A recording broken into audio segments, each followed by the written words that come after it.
Fala pessoal, sejam muito bem-vindos ao 36º episódio do Rural Ventures. O Rural Ventures na BMC News é um podcast que entrevista founders, co-founders, startups do agronegócio que modificam e trabalham para melhorar a vida do trabalhador que está lá no campo produzindo alimento para o mundo. E a gente conversa com as startups que estão trazendo tecnologia em biotecnologia, em georreferenciamento, em controle, em herbicida. Só que nesse momento, como eu já comentei com vocês em alguns episódios atrás, nós estamos falando hoje com CVCs, com VCs, e hoje é um dia muito especial para a gente, porque nós estamos recebendo aqui o pai do VC no Brasil, focado em agritech. Francisco Jardim é o founding partner da SP Ventures. Chico, né? Pode ser? Chico, muito bem-vindo ao nosso podcast, nosso humilde podcast. Mas antes da gente falar com o Chico, lembramos que esse podcast é um oferecimento de Cargill, ajudando o mundo a prosperar. Chico, muito obrigado pela sua participação. É um enorme prazer recebê-lo aqui, cara. Fernandão, é uma honra estar aqui. Muito obrigado, parabéns pela iniciativa e empolgadaço que seja o primeiro aqui, hein? Vamos falar muito mais, cara. Mas antes da gente entender, acho que muita gente conversa com você. Eu já escutei vários podcasts com a participação sua. Eu sou um cara que escuto muito podcast. Não por isso estou aqui fazendo um hoje, né? Mas eu queria entender, cara, como que você entendeu o business lá no passado, como que você entrou nesse business, como que você criou a SP Ventures e como que você realmente enxerga a possibilidade de existir outros Chicos no mundo. Não, golaço, Fernandão. Então, somos dois aqui na tendência do podcast, cara. Eu vou te falar que hoje, acho que 30%, 40% de toda notícia que eu consumo vem desse meio. Fernandão, a gente não montou a SP Ventures para fazer agtech, tá? Essa é uma parada que a maioria das pessoas não sabem. E digo mais, nenhum dos fundadores da SP Ventures tinha qualquer background no agro, tá?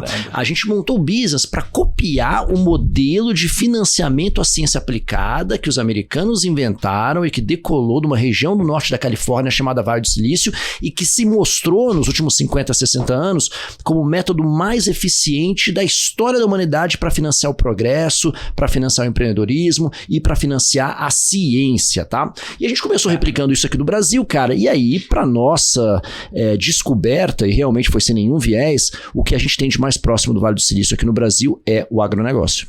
Sem dúvida, concordo plenamente contigo. E é um business que é totalmente escalável, né? A gente olha muito para o mercado de commodities nacional e a gente fala, cara, como que a gente, que é o maior produtor de alimentos do mundo, não vai escalar esse negócio, né? E não só escalável, assim, ele é grande, né? É um daqueles mercados que você olha. Sim. Não tem muita coisa aqui no Brasil que a gente pode olhar e falar, cara, a gente é muito bom, a gente é o melhor do mundo nisso, né? Talvez futebol e algumas outras categorias. Agora, o agro, éramos pelo menos. Oxalá voltaremos a ser. Agora, no agro, a gente e numa porrada de categoria, citricultura, sucro energético, cadeia da proteína. Então, não é muito difícil quando você começa a estudar e mergulhar, ver o tamanho da escala que é o agro brasileiro. Mas, cara, interessante você comentar que vocês não eram do agro, não são do agro, não são focados, mas você hoje se especializou na grande riqueza do Brasil, né? Onde você consegue potencializar e também exportar muito conhecimento, né? Que eu acho que é o principal. E eu queria entender um pouquinho de vocês, como que vocês olham a seleção das startups, o que vocês procuram qual que é a proposta de valor que faz você, o Chico, brilhar o olho assim e falar assim, cara, essa startup aqui é boa. Fernandão, então, até um passo atrás, cara, vai lá. O motivo que a gente tomou a decisão de especializar é que a gente ficava muito incomodado em tomar decisão de investimento rasa, superficial, e a gente ficava mais desconfortável ainda quando a gente sentava no conselho de administração de uma startup investida ou ia fazer mentoria com o fundador e a gente não entendia profundamente daquele business, tá? Então, falando da seleção, o que a gente vem fazendo nesses últimos 10, 12, 13, 14 anos é acumular muito conhecimento sobre o agro, sobre as grandes tendências. Participamos de todos os grandes eventos no mundo, em Wagner, na Holanda, St. Louis, Vale do Silício, Israel. A gente participa de todos os eventos, conversa com muitos dos nossos investidores que são os maiores players do agro mundial. Chamamos vários novos sócios para a gestora nesses últimos 10, 12 anos que vieram com experiência profunda do agro, né? E tudo isso acumulando muito conhecimento denso na na gestora, a gente utiliza para fazer o grande tripé que é o Venture Capital, tá? Que é primeiro acessar deal, depois escolher deal e por último e mais importante, agregar valor nos deals, tá? Então, eu acho que esse é mais ou menos como a gente escolhe, cara, é realmente pegando esse conhecimento. Agora, fora isso, é a receitinha de padaria do Venture Capital. Olhamos muito time, né? Complementariedade. Tem uma parada que a gente sempre fala. O founder, ele tem que conseguir vender o sonho meio que como missionário, profeta, para os 3 stakeholders iniciais. Primeiro, para os cofundadores, que vão ter que abandonar a carreira, a vida, para poder seguir ele, né, para a montanha prometida. Depois, o primeiro investidor anjo, né? Os americanos usam a expressão 3Fs, né? O Family, Friends and Fool, porque é isso. Você está botando grana única e exclusivamente no cara, na confiança, né? No sonho do cavalo, cara. Né? Comprando cavalo. E depois que o cara pegou cofundador e o investidor anjo, ele precisa pegar o primeiro cliente, que é o cara que vai apostar uma oportunidade, vai botar um negócio na mão dele para ele entregar, sem ter nenhuma referência, aquele negócio nunca ter funcionado. É um sonho, são os 3 stakeholders. Eu acho que o empreendedor precisa conseguir contagiar esses 3 perfis, né? E óbvio, tem que ser um sonho grande para fazer jus ao investimento. E tem que olhar o addressable market, tem que ser gigante, né? Agora olhando para você que olha bastante startup, que deve ficar o dia inteiro falando com startup, você tem uma história que você pode abrir pra gente que é engraçada, porque a gente conversa, pô, a gente já tá no 35º episódio aqui, a gente conversou com várias startups, né? E cada startup tem uma conversa diferente. E a gente sempre escutou o lado do founder. A gente queria escutar agora o lado do VC, o cara que tá do outro lado da mesa, que tá falando assim, pô, eu vou investir ou não vou investir. Assim, uma história bizarra, porque a gente já teve algumas histórias aqui que a gente conversou, pô, o cara, placa na fazenda que o cara não quer mais receber startup, placa na fazenda que o cara fala assim, não quero mais olhar na cara desses founders.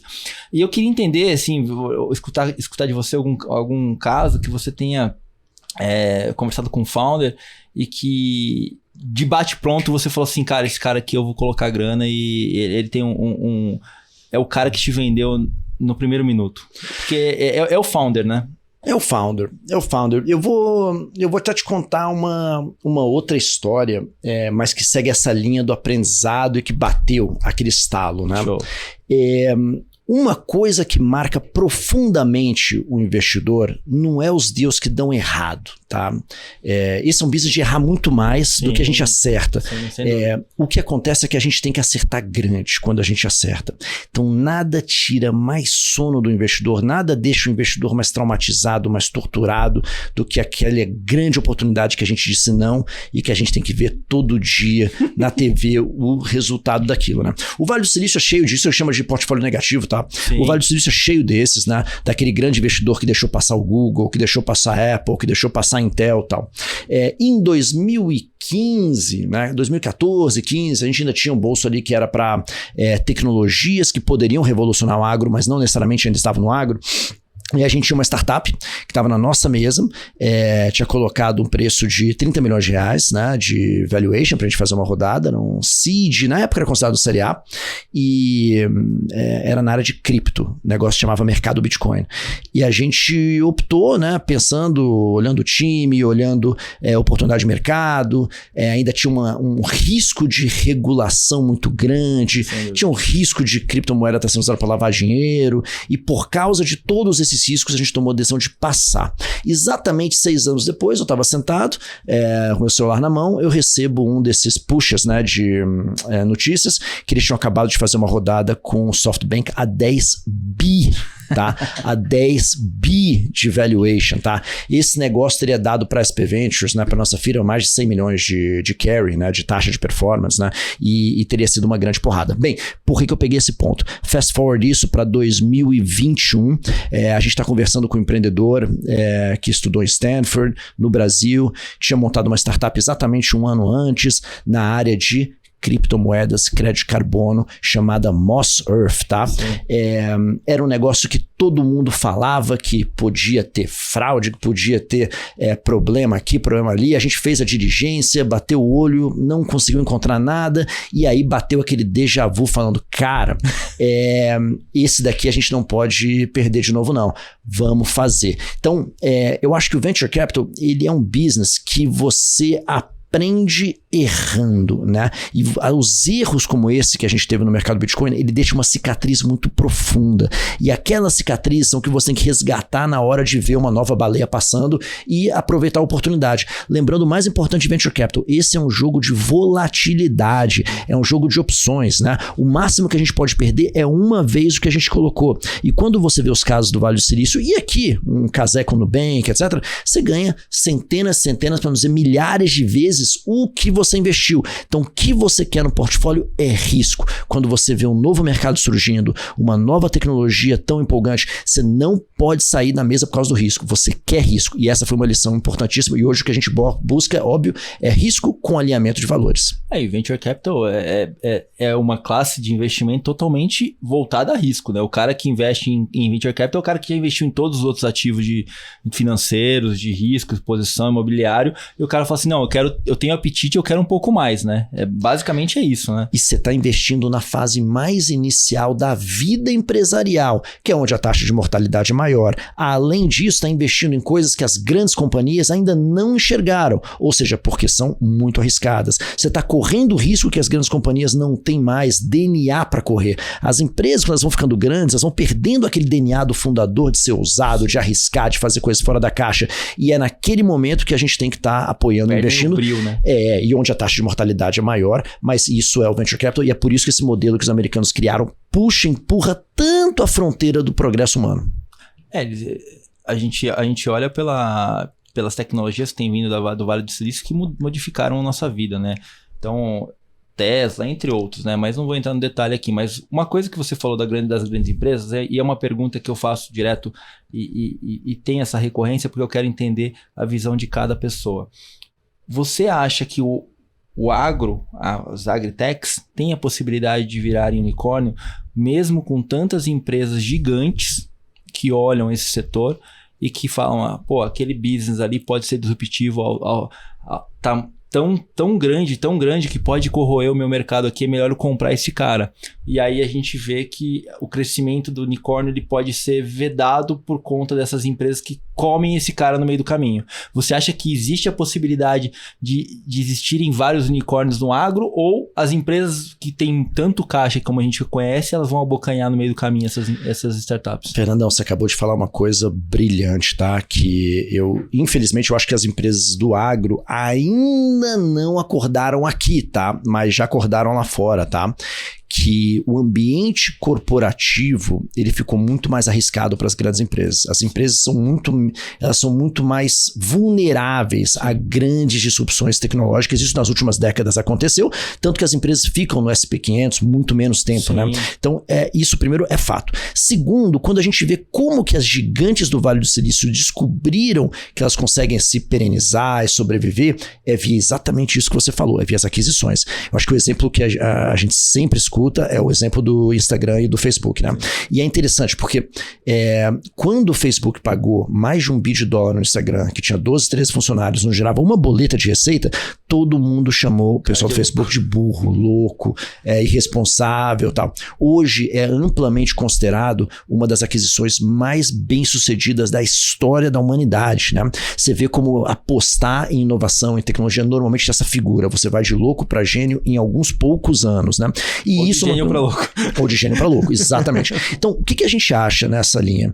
Eu acho que, primeiro, a ameaça para os grandes players do agro é real. E aqui eu não digo só as grandes companhias de insumos, mas eu digo também as grandes tradings e aos grandes bancos enfiados no agro, tá? Sim. Então você pega a indústria de biológicos, a indústria de agridigital, as fintechs do agro, todas essas são ameaças reais que deveriam ser percebidas por essas grandes companhias que hoje têm caixa, mas não têm inovação, deveriam ser compras e tá fazendo isso, tá? Lá fora, várias tentaram e fizeram, né? A gente conhece o caso da Monsanto comprar Climate, sim, da Corteva comprar Granular, entre outras, mas eu acho que ainda não é algo muito claro. E tem uma coisa do momento que a gente está vivendo hoje que é muito bacana. Essas grandes crises, que são temporárias, tá? Porque isso aqui é solo fértil para criar a empresa, sim, ela tende a baixar a guarda dessas grandes empresas. Então, o que a gente vai ver agora, a gente já está vendo, são essas grandes companhias baixarem a guarda, achar que as startups, a ameaça das startups passou, e daqui a 1 ou 2 anos alguns nem vão ver direito o que acertou, mas você vai ter marketplace, e-commerce, fintech, empresa de biológico fazendo IPO, ou então crescendo ao ponto de ameaçar a hegemonia centenária de alguma dessas companhias, tá? Sem dúvida.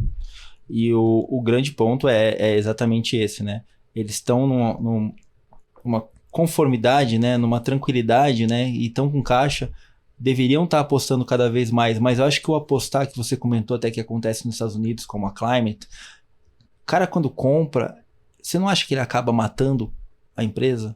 Porque não seria melhor você comprar e deixar ela viver a vida dela e aproveitar dos frutos que está sendo gerado da própria criação? Lógico que a gente tem algumas facilidades e melhoras quando você se acopla a uma empresa muito grande, porque o seu CAC diminui, você tem um acesso muito mais fácil, mas na minha visão, eu acho que os caras deveriam comprar e deixar ela ter uma vida sozinha, né? Sem ter essa microgestão, esse microgerenciamento.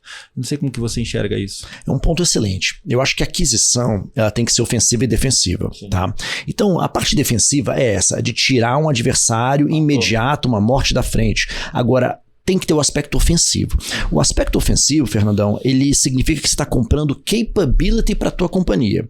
Então, em tech, essas ameaças, elas vão se materializar. Se você tira um adversário da mesa, vai aparecer outro em 1, 2, 3 anos e você não vai conseguir comprar todos. Então, na hora que você compra um e você consegue, e aí você tem que ter a estrutura muito dinâmica, preparada para isso, absorver aquele capability, no caso do Instagram, de monetizar e de fazer via mobile, por exemplo, você consegue ganhar 2, 3 anos na frente de um potencial novo entrante ou concorrente. 2, 3 anos em tecnologia é a diferença de morte ou vida. É o meteoro acertando os dinossauros, né? Ou seja, não é 2, 3 anos, a vida acaba muito antes. Então, essa compra da capability é fundamental. A gente vê cases onde isso tem acontecido. Por exemplo, a John Deere comprou a Blue River lá fora. Sim. Ela comprou capability de visão computacional para aplicação de defensivos, herbicidas, de inteligência artificial. Então, isso colocou ela muito na frente. E, interessantíssimo, o mercado de ações americano reconheceu a John Deere como sendo inovadora e com uma estratégia de aquisição nessa linha e refletiu isso no preço da ação e ela valorizou bastante, muito mais do que ela pagou os $300 milhões na Blue River. Caramba.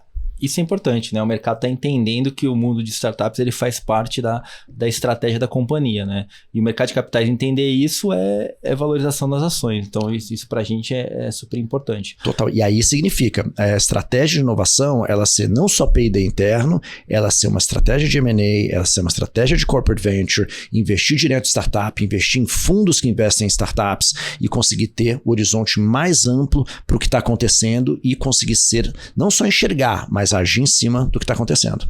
E você acha que tem alguma empresa hoje que está no Brasil que está fazendo isso bem feito, assim, que você consegue acompanhar? Bem, eu acho que tem várias que já começaram, né? Então, hoje, mais de 50% dos nossos investidores são grandes corporações internacionais. Pô, legal. Os bolsos são todos o bolso global de inovação, seja na Europa, seja nos Estados Unidos.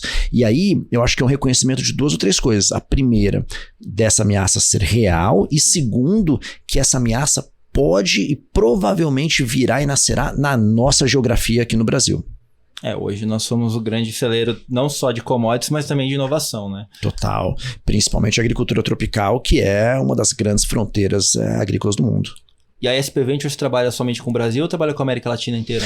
Interessante, a gente começou com São Paulo, aí a gente expandiu para o Brasil, hoje a gente investe na América Latina inteira. A gente tem um pitch muito específico para empreendedor. A gente se vende para os empreendedores como sendo a melhor proposta para o teu cap table se você quiser escalar o negócio de agtech no Brasil ou na América Latina com as lições aprendidas no Brasil. Então a gente acabou de investir numa fintech no México, a gente já tem 6 fintechs no portfólio aqui no Brasil, e a gente está replicando o que a gente viu acontecer no mercado mais maduro, como é o de fintechs brasileiras no México, né?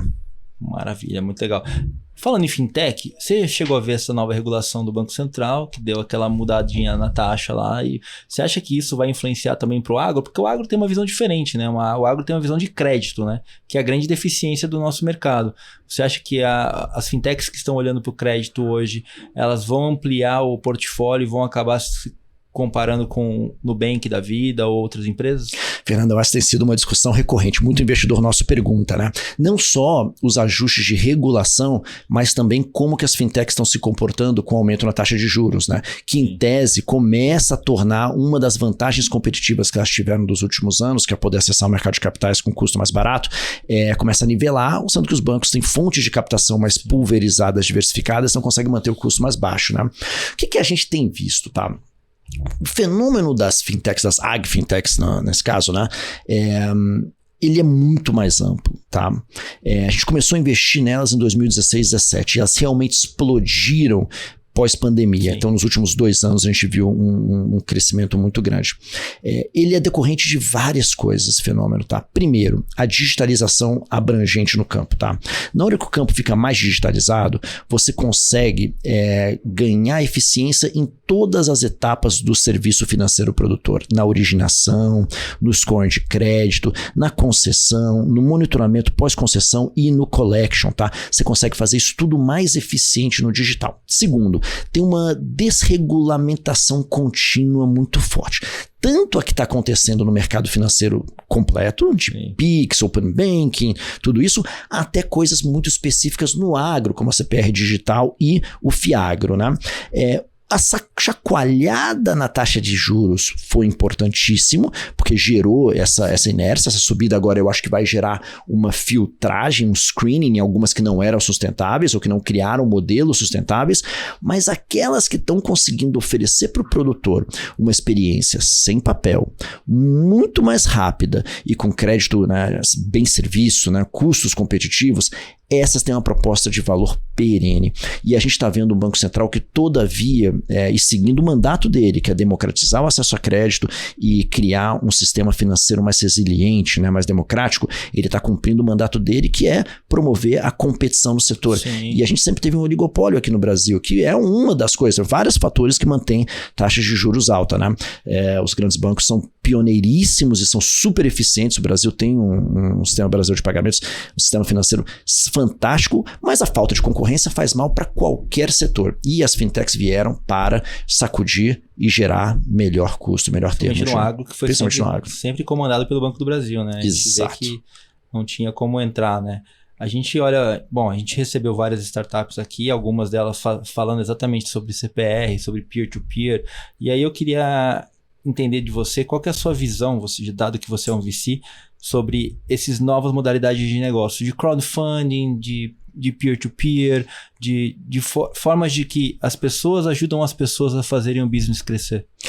Fernandão, eu acho que isso está no cerne do que é esse modelo, tá? Se a gente vê o que foi o business que o Pierre Omidyar montou nos Estados Unidos em 96, 97, que foi o eBay, ele estava no senso de criar uma comunidade onde as pessoas vinham, colocavam os produtos à venda e ranqueavam como sendo a experiência dela comprando o produto da outra. Isso na época foi revolucionário e era um modelo peer-to-peer de comunidade, fazer scoring de comunidade, rater, selling, né? Tudo isso.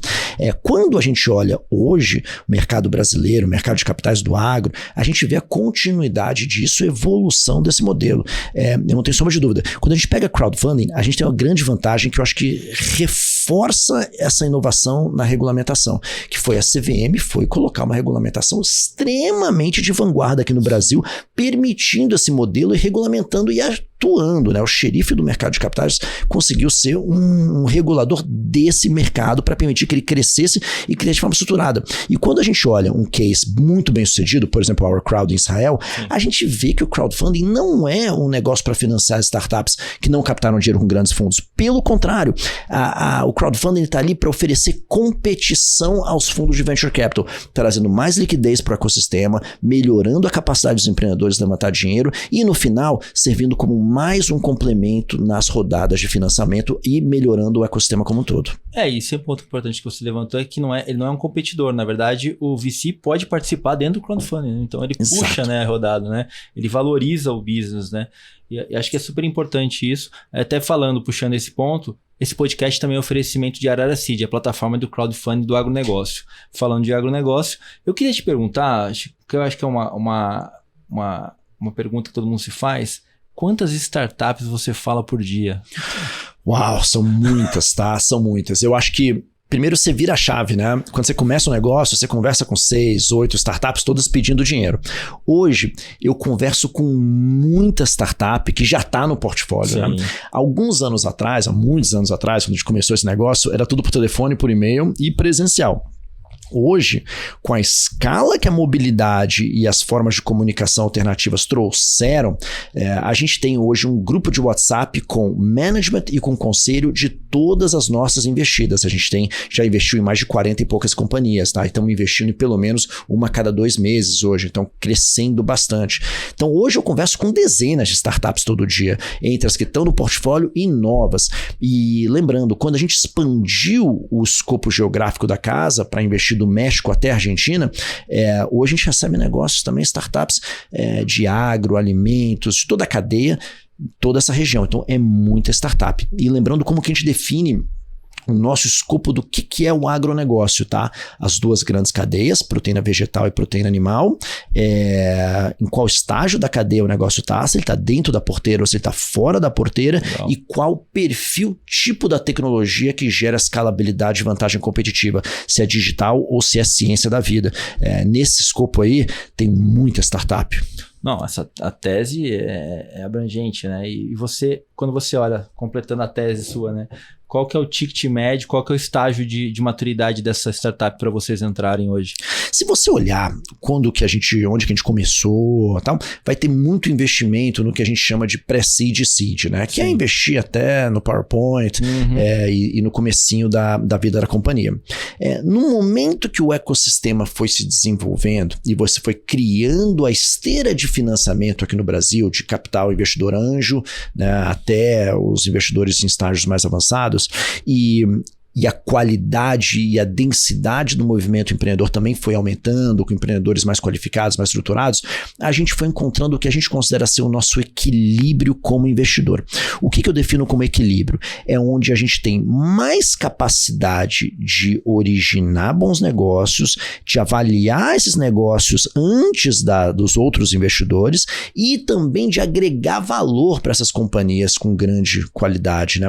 Lembrando que cada estágio da companhia ela vai tendo dores de crescimento diferentes. E o perfil técnico que o investidor tem que ter, tanto para identificar a qualidade da oportunidade, principalmente para ajudar a destravar aquelas dores de crescimento, também vai mudando. Como a gente é muito especializado só em uma cadeia, que é o agronegócio, a gente acaba conseguindo ajudar as empresas em períodos mais longos da vida dela, mas a gente costuma entrar hoje em seed e série A, como é a definição, que normalmente são empresas que já estão começando a faturar, até aquelas empresas que já estão começando a escalar aquele faturamento com modelo de venda e um modelo de rentabilidade na venda unitária bem definido. Mas, sendo bem sincero, hoje em dia, quando bate um empreendedor espetacular, a gente não deixa passar, mesmo se tiver no PPT. A gente teve um caso em janeiro de 21, que foi os irmãos Glaser da AgroLand, uma das fintechs mais promissoras dessa geração, bateram nossa porta no PPT, já tinha um sindicato quase montado, a gente implorou para eles deixarem a gente entrar e a gente se sente muito errado em ter entrado. E óbvio, depois a gente dobrou, triplicou a aposta em todas as rodadas subsequentes e continuamos apoiando os fundadores. Que legal. Não, muito legal. A pergunta que eu quero te fazer hoje, agora, na verdade, é o seguinte. Você olhando para dentro da empresa, que você fala assim, eu ajudo essa empresa a crescer. Como que você acha qual que é a maior deficiência ou a necessidade dessas startups hoje na questão de gestão, que você enxerga hoje, que você chega lá para ajudar a direcionar e trazer para o caminho?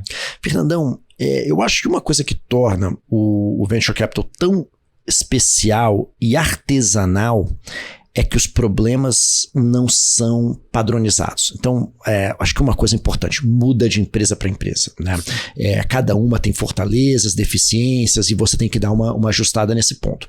Tem 4 pilares que eu acho que um bom investidor tem que trazer para a mesa, tá? além, obviamente, do capital financeiro. O primeiro é acesso a talento, tá? Então, um desafio que as startups têm é que elas precisam crescer muito rapidamente o headcount e contratar gente, né? Empresas de alta tecnologia, de conhecimento, o maior patrimônio delas são as pessoas. Sim. Então, ela tem que conseguir atrair gente, reter gente e motivar gente. Então, primeiro ponto, pilar, talento, acesso a talento, e hoje a gente passa muito tempo fazendo networking com potenciais profissionais que vão trabalhar nessas startups, né? E óbvio, muitos desses acabam sendo empreendedores. É o hunter, né? É o hunter. Hunting é fundamental. O segundo ponto é acessar mercado. Então, ajudar aquela startup a fazer os primeiros contatos, seja comerciais para venda direta, seja com canais, né? Os canais são o que acabam trazendo escala para aquelas empresas, né? Então, acesso a mercado. No caso, né, do agro, é acesso a grandes produtores, sim, acesso a revendas, acesso a outros parceiros que podem ser disseminadores ou distribuidores daquela tecnologia. Terceiro, acesso a mais capital. Então, uma coisa que a gente se dedica muito na SP Ventures é participar das feiras internacionais e conversar com fundos generalistas que não são do agro para poder ser um investidor referência e ponte para quando a gente investe numa startup, ela conseguir entrar no holofote de outros investidores e garantir mais capital financeiro. Tá? Né? E o quarto é conhecimento estratégico. Então, a grande vantagem de ser especialista é que você está enfrentando os mesmos desafios e obstáculos estratégicos em todas elas, ou pelo menos similares, né? Sim. Então, você consegue pegar o que uma aprendeu e transferir aquilo para evitar que outra cometa o mesmo erro, né? E você vai ajudando com mentoria estratégica. Com esses 4 pontos, o jogo do Venture Capital deveria ser uma profecia que se autorrealiza, que nem você vê nos Estados Unidos. Quando uma startup nos Estados Unidos, no Vale do Silício, capta com a Sequoia, a chance daquela startup dar certo aumenta brutalmente. Por quê? Ela atrai os melhores talentos, ela acessa mercado, principalmente se for enterprise, ela acessa mais dinheiro na próxima rodada e os sócios da Sequoia estão há décadas e décadas e décadas fazendo mentoria e aprendendo como escalar negócios globalmente, desde que eles investiram na Apple e outras empresas. Então, a gente tenta criar a mesma coisa. Depois que o empreendedor baixa a nossa porta e a gente entra no cap table, a gente tenta transformar ele numa profecia que vai se autorrealizar e com isso os outros empreendedores se dão conta do mesmo fenômeno e batem preferencialmente na nossa porta. E aí o que você tem que estar sempre azeitado é aquela aba do meio que é escolher as startups certas, uma vez que o business do Venture Capital é um business de dizer não, né? A gente fala Sim. não para cada 70 negócios que batem na nossa porta. Como que você vê o M&A nessa linha de negócio? Porque a gente vê muita startup correndo na mesma linha, na mesma direção, né? Então, e uma coisa que é inacreditável é que fala assim, cara, tem muita empresa fazendo o mesmo negócio, olhando para o mesmo projeto, olhando para o mesmo tamanho de mercado. Em algum momento, essas empresas vão se encontrar e a gente vai ter que fazer um M&A. Como que você enxerga essa modalidade de M&A para o mercado de startups? Que eu acho que deve crescer bastante daqui para frente. Eu também acho que deve crescer. A gente já tem visto várias iniciativas e movimentos, mas lembrando, o business de startup, ele é um business de alta mortalidade. Sim. Então, a primeira coisa é, a gente vai ter 40, 50 startups remando na mesma direção e 80% morrendo, tá? Sim. E isso é o normal. Natural. O pessoal que está entrando no jogo agora ou que não é muito profissional vai dizer, tá vendo, o negócio de startups não deu certo. Não. O jogo era exatamente esse. É muito pipeline, é muito negócio e muito erro, muita coisa dando errado. Então esse é um ponto. Aí vai ter consolidação, com certeza, e eu acho que esse é um processo do capitalismo saudável. Sim.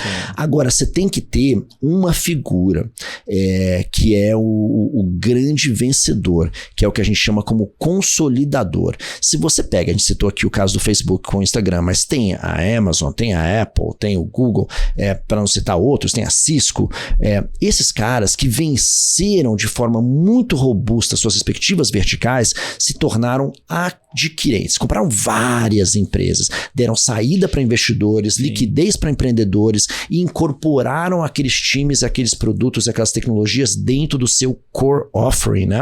E em compensação, o dinheiro e a liquidez que eles distribuíram nesse processo de M&A voltaram para o mercado como investimento anjo ou como novos negócios de outros empreendedores. Então, esse é o círculo, né? O ciclo virtuoso que a gente vê rodar tão bem num ecossistema como o Vale do Silício, como Israel e que está acontecendo agora no Brasil pela primeira vez. E você acha que Estados Unidos está na terceira onda já de startups? Como que tá? Ah, não, já está mais avançado.